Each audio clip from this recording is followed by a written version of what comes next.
Samantala, pagmamalupit at paglabag sa karapatang pantao ang nakikita ng Commission on Human Rights at Philippine National Police sa sistema ng ilang opisyal ng PNP sa paggamit ng wheel of torture.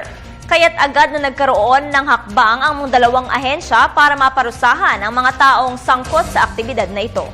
Para sa detalye, balitaan mo kami, Marcia Taniedo. Nanawagan si Commission on Human Rights Chairman Loretta Rosales sa Philippine National Police na ipreserba ang torture site sa Biñan, Laguna kung saan nadiskubre ang binansagang wheel of torture. Ayon kay Rosales, nagsisilbing ebidensya ang torture site kaya hindi ito dapat pakialaman. Hinamon din ni Rosales ang kapulisan na hanapin at ipatigil ang iba pang torture facilities. Sinasabi nila na kaya lang nila tinayo kasi congested.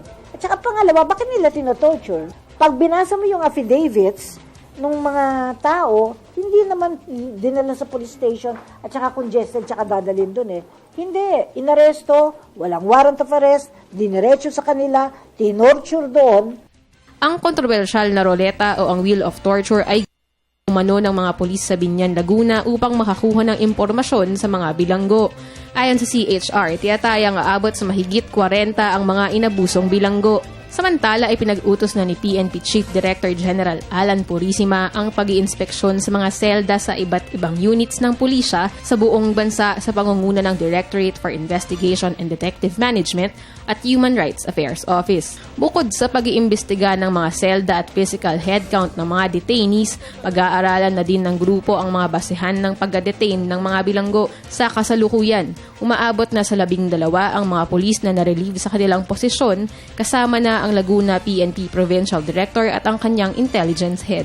Ayon kay Provincial Human Rights Affairs Office Chief Inspector Rosel Orate, sinampahan ang mga pulis ng kasong administratibong grave misconduct for maltreatment of prisoners at kasalukuyang iniimbestigahan.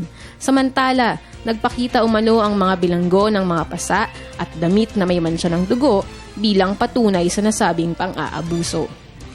Para sa Telebisyon ng Bayan, ako si Marcia Taniedo.